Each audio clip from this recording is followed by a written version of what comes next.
Hey everybody, welcome to my channel. Today we are going to talk about Thai basil. Thai basil is in the family of mint, so they have a very similar minty taste to them. Thai basil is one of my favorite herbs to grow in the garden because they're very easy to maintain, and they can produce so much herbs that you have enough to use for the entire season for yourself. You can give some away to your neighbors and all that.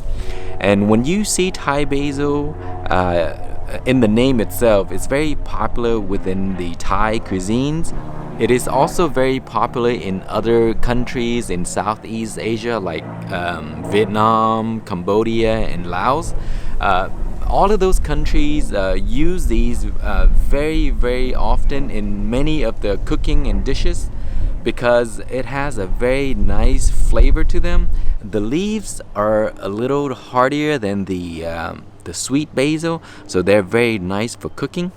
Other names that you may have heard or seen that these are labeled as are Thai sweet or some cinnamon basil. I think they're all the same because I've seen all of those different plants labeled and they look exactly like these.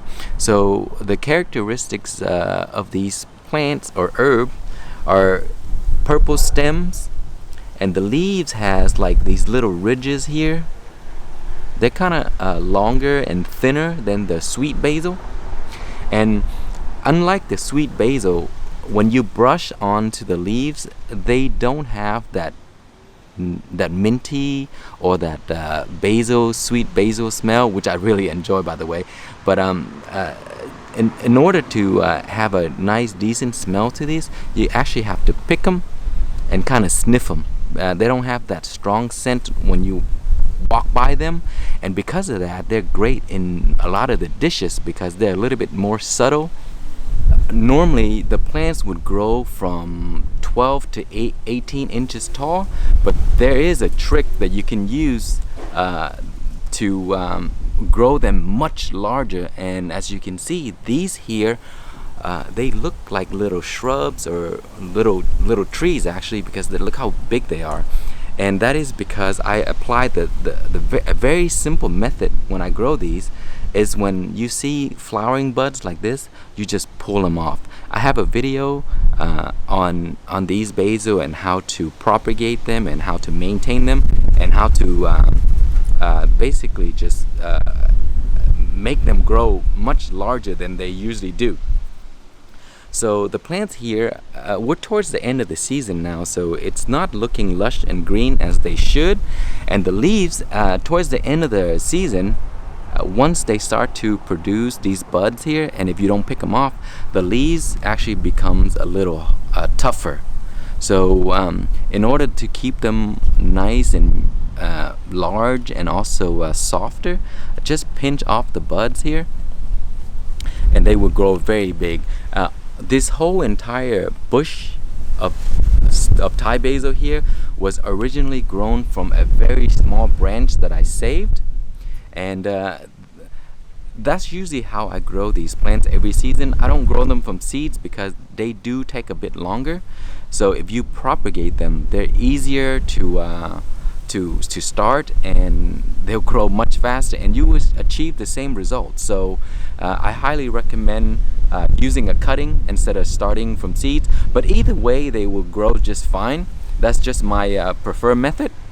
And the soil that they like to grow in are they do like softer, looser soil, because if the roots can travel, they will grow very fast. So here, that is where the stalk is in the soil, and as you can see, that is a massive trunk right there, and it grows all the way. This plant is easily 4 feet tall from there to here, and it produces a ton of branches that branch out everywhere. So with Thai basil, they're very unique plants because they actually prefer if you prune them. So when you prune, like say for example, you prune them like this, and then they'll have these sides right here that will grow in their place. So instead of one tall branch, you now have two that would grow out of it. So also, as I mentioned, these are the flowering buds here. They will start these very early. So when the plant gets about 12 inches to 18 inches, they will start to produce these buds. So when they do that, they will stop growing and focus all of the energy on this, and the leaves will become tougher as well. So if you're growing these and you want them to continue to grow, just pluck these off like this. So you see here, that's where the bud is standing. So pluck under it like this. So you want to make sure you take the entire bud off, so that there's no more of the flowering part visible. That's how you should prune them, and then they'll grow back these two branches, and they'll continue to grow. So that's usually how I do it to get them to be this size. And if you don't prune them, let me show you how big they get. So you see these here, I didn't prune them, so I allow them to produce those seed pods or the buds. And as you can see, there's much less amount of leaves on these to use as the one I just showed you. So that's what happened. You see, these are the flowering buds here. And what I normally do, and I would recommend if you grow these, is that you grow two plants. One you would prune and one you would leave, because these flowers here attract beneficial insects into your garden. So because basil produce pods or seed pods or flowers very quickly, you can invite the beneficial insects like honeybees and all these other bees into your garden very early. So then they can help pollinate the rest of your other stuff. So here I have some more basil that I did not prune, and so that's why it's very, very small. There's not a lot of leaves right there, but they do have those buds. So normally when you see basil, they are around this size, about 12 to 18 inches, under 2 feet, and that's when you don't prune them.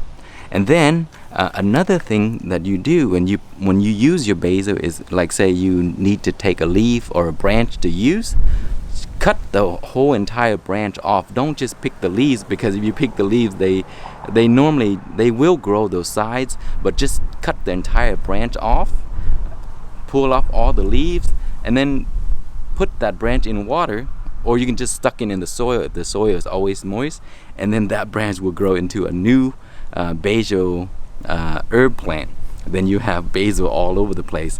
So that's really how I normally do or grow my basil every season, just through propagation and all that.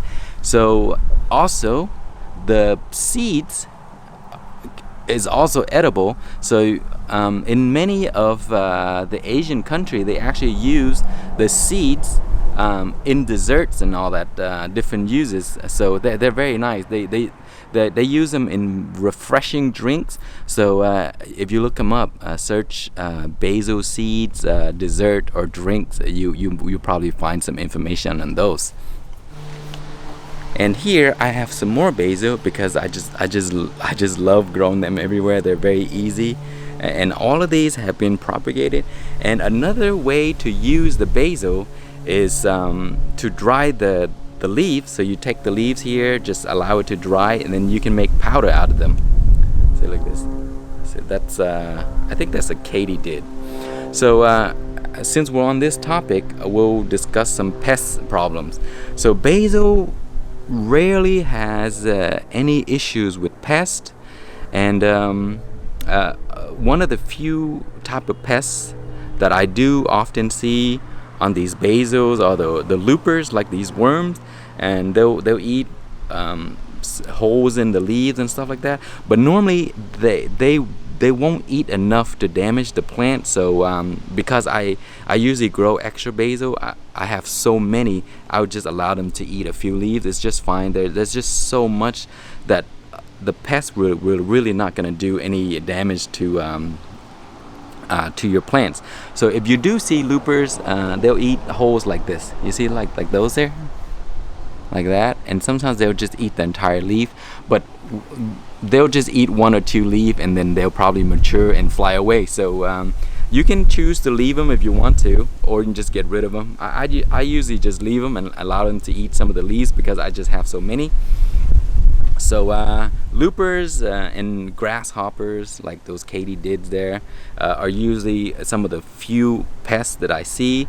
There's cucumber beetles. Those things, they just eat anything. So you will see those in your garden eating your basil. The cucumber beetle I do get rid of because those are the worst pests. They'll just multiply and grow and just eat everything in your garden. So if you see cucumber beetles on your basil, remove them, get rid of them. So there it is, guys. That is a little information about Thai basil. If you want more information on how to grow them and how to propagate them, I will link you to the video below. But they are one of the best herbs, in my opinion, to grow. If you think that you don't have a green thumb and you can kill anything, try out Thai basil. I mean, they will grow in 100 degrees Fahrenheit weather in Texas, even hotter, and they can go also as low as 50 degrees, and they'll do just fine. They just won't grow in cooler climate because in many of the countries they're perennial. So they just grow all year. But in the U.S., where we have winter and summer and all the seasons, they'll just die in the winter time. But because they're so easy to grow and so fast, you can just start them again in the next spring. So the best time to grow them is around 60 degrees. That's when you should start growing them. And then when they hit to 75 degrees Fahrenheit to 85, that is the ideal temperature. Anywhere above 90 degrees, they will still grow. It's just not good for most plants anyway. So that's it, guys. That is Thai basil. I highly recommend you check them out, grow them in your garden, propagate them, try them in some of your dishes. You would be amazed at the flavor that it can add to some of your meals.